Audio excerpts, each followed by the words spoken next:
सामधेनी में संकलित इनकी दिनकर जी की यह कविता जयप्रकाश, जिसका रचनाकाल 1946 है। और इन्होंने समाज सेवी जयप्रकाश जी पर ये अपनी कविता लिखी। कौन थे जयप्रकाश नारायण जी, जरा इनके बारे में थोड़ी सी बात करेंगे। तो जयप्रकाश नारायण, ठीक है, जन्म हुआ था इनका 11 अक्टूबर 1902 और 8 अक्टूबर 1979 को इनकी मृत्यु हो गई थी। भारतीय स्वतंत्रता सेनानी और राजनेता थे जयप्रकाश जी। 1970 में इंदिरा गांधी के विरुद्ध विपक्ष का नेतृत्व करने के लिए इनको जाना जाता है और इंदिरा गांधी को अपने पद से हटाने के लिए यानी पदच्युत करने के लिए उन्होंने संपूर्ण क्रांति नामक एक आंदोलन चलाया। वे समाज सेवक थे और जिसके कारण उन्हें क्या कहा जाता था, लोक नायक के नाम से भी इनको जाना जाता है। 1998 में इनको जयप्रकाश जी को मरणोपरांत भारत रत्न से सम्मानित किया गया था। इसके अतिरिक्त उन्होंने समाज सेवा के लिए 1965 में मैक्से पुरस्कार भी प्रदान किया गया। पटना के हवाई अड्डे का नाम भी इन्हीं के नाम पर आप जानते होंगे। दिल्ली सरकार का बड़ा अस्पताल लोकनायक जयप्रकाश के नाम से भी तमाम चीजें हैं, ठीक है। तो स्वतंत्रता संग्राम में इन्होंने हिस्सा लिया जयप्रकाश नारायण जी ने। तो उन्हीं जयप्रकाश जी पर इन्होंने अपनी ये कविता लिखी थी, ठीक है। शायद यही पहले जीवित व्यक्ति होंगे जिन पर दिनकर जी ने अपनी कविता लिखी थी। तो जयप्रकाश, एक मिनट,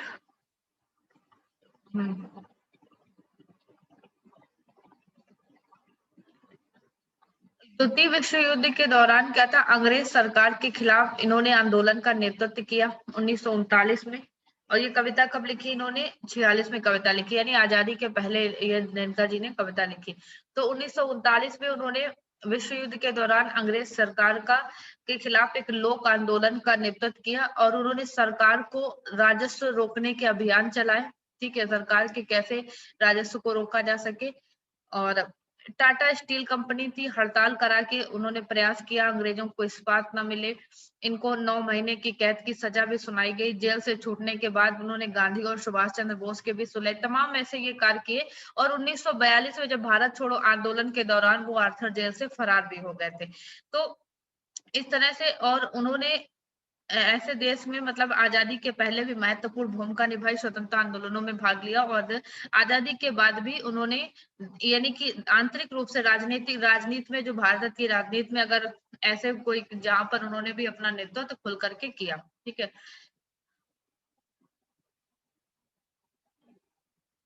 चलते हैं इसी कविता पर जो दिनकर जी ने इनके ऊपर ये कविता लिखी, इनके तो उस कविता पर आते हैं।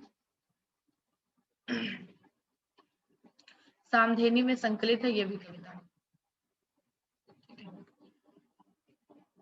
लगते हैं दिनकर जी की, झंझा सोई तूफान रुका रुका प्लावन जा रहा कगारों में, जीवित है सबका तेज किंतु अभी तेरे हुंकारों में। 2 दिन पर्वत का मूल हिला फिर उतर सिंधु का ज्वार गया, पर सौंप देश के हाथों वह एक नई तलवार गया।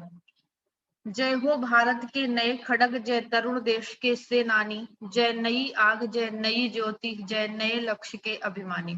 स्वागत है आओ काल सर्प के फण पर चढ़ने वाले, स्वागत है आओ हवन कुंड में स्वयं बलने वाले। तो वो जयप्रकाश जी जो इतने जिस कुशल नेतृत्व करता जो थे, ठीक है, उनके विराट व्यक्तित्व को देखते हुए ही दिनकर जी ने उन पर यह कविता लिखी। तो कहते झंझा सोई तूफान रुका प्लावन जा रहा कगारों में, कहते बड़े बड़े तूफान शांत हो गए, तो झंझावत जो हुए वो शांत हो गए, तूफान रुक गए, बड़े बड़े जो यानी कि जो प्रलयकारी स्थितियां हुई वो सभी शांत हो गई।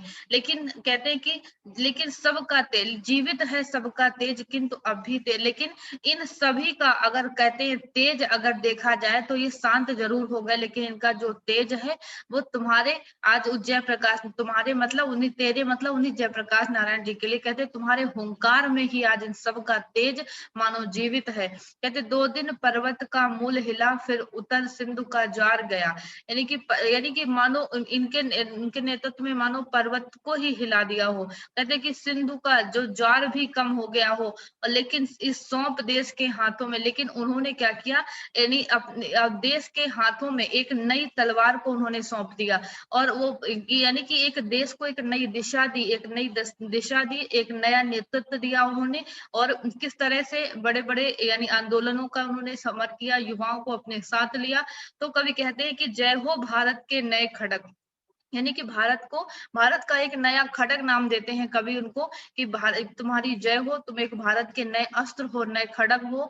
जय तरुण देश के सेनानी, यानी इस युवा भारत के सेना नायक हो तुम, कहते तुम्हारी जय हो। जय नई आग, जय नई ज्योति, जय नए लक्ष्य के अभिमानी, कवि कहते हैं तुम एक नई आग हो, नई ज्योति हो, एक नया लक्ष्य हो, उस नए लक्ष्य के अभियान करता भी तुम अभियान करता जो तुम हो, तुम्हारी जय हो, कवि कहते हैं। और कहते हैं स्वागत है आओ काल सर्प के फण पर चढ़ने वाले, स्वागत है आओ हवन कुंड में कूद स्वयं बलने वाले। कवि कहते हैं कि स्वागत है आओ काल सर्प के, काल रूपी उस सर्प के, मानो फण पर चढ़ करके अपने उस लक्ष्य को हासिल करने वाले, विभिन्न प्रकार की मुसीबतों का सामना करके इस देश को आगे ले जाने के लिए, इस देश के विकास में या इस देश को स्वतंत्र कराने में अपनी महती भूमिका का निर्वहन करने वाले कहते हैं कि उस मानो उन्होंने क्या किया कि उस काल रूपी सर्प के फण पर चढ़ करके मानो अपने इस देश के लिए अपना सर्वस्व न्यौछावर किया, इस देश के लिए बहुत कुछ अपने कार्य किए।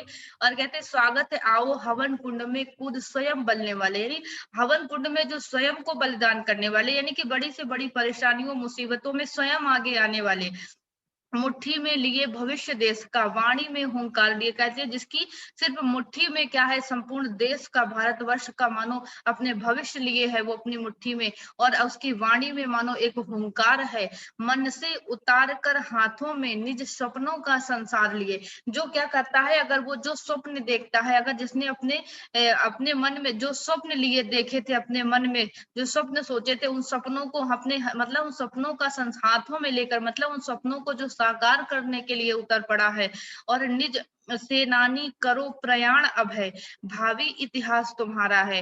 ये नखत अमा के बुझते हैं, सारा आकाश तुम्हारा है। कवि कहते हैं कि हे सेनानी तुम अभी प्रयाण करो, ये तुम्हारा जो इतिहास है, भावी आने वाला जो इतिहास है, ये सब तुम्हारा ही है। ये नखत यानी कि अमावस्या के जो ये नक्षत्र है जो ये बुझ रहे हैं, कहते ये संपूर्ण आकाश तुम्हारा है, यानी कि इस आने वाला जो समय है वो तुम्हारे ही नक्शे कदम पर चलने वाला होगा, तुम्हारे ही तरह से चलने वाला समाज होगा।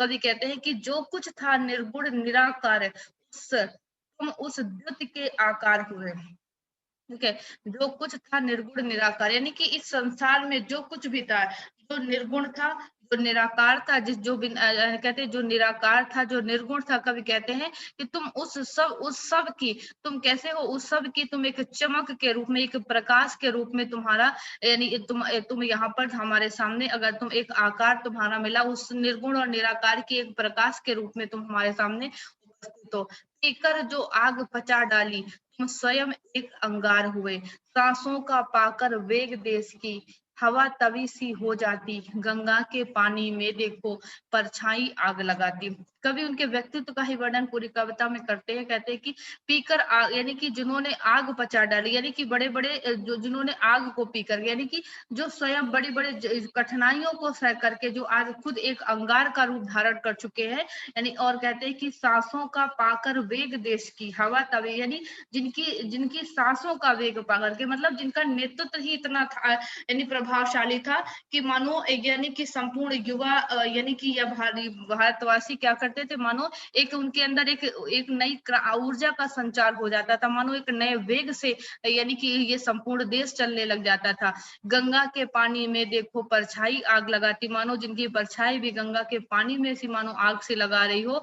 विप्लव ने उगला तुम्हें महामणि, उगले जो नागिन कोई, माता ने पाया तुम्हें यथा मणि पाए बण भागिन कोई। कहते हैं कि जैसे जैसे तुम्हें महामणि यानी कि जैसे कोई नागिन क्या करती है, जैसे कोई महामणि को यानी निगलती उगलती है, तो कहते हैं कि वैसे ही तुम भी क्या हो, एक भारतवर्ष के लिए एक मणि के समान हो, और तुम्हारी माँ ने तुम्हें पा करके वैसे ही सौभाग्य पाया, वैसे ही यश पाई, यानी कि जैसे ही मणि पाए बड़ भागिन, जैसे कोई भाग्यशाली व्यक्ति क्या होता है, किसी मणि को हासिल करने पर एक गौरवान्वित होता है और उसके सौभाग्य, वो सौभाग्यशाली होता है, उसको मणि मिलती। वैसे ही तुम्हारी माता भी क्या हो, एक वो भी आज यानी कि एक सौभाग्यशाली है जिसे ऐसे पुत्र की प्राप्ति होती है, पूरी हुई है। और कहते हैं लौटे तुम रूपक बन स्वदेश की, आग भरी कुर्बानी का, अब जय प्रकाश है नाम देश की, आतुर हठी जवानी का।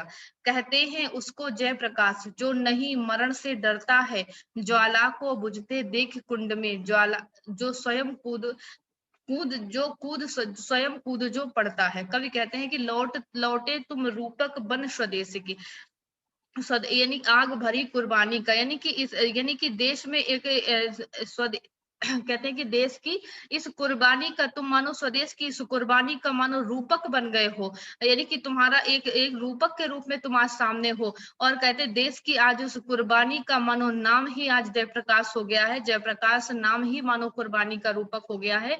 और एक एक हठी, एक जो जिसके अंदर एक आतुरता है, एक हट्टीपन है, आज वो देश की यानी कि उस युवा के अंदर इस चीज का संचार करने वाले, या कह सकते हैं कि एक हठ धर्मिता, एक आतुरता है अपने स्वदेश के लिए, अपने देश को कुछ करने के लिए। अगर उस आतुरता, उस हठी का नाम लिया जाए तो कहते वो नाम जयप्रकाश नारायण का ही आएगा।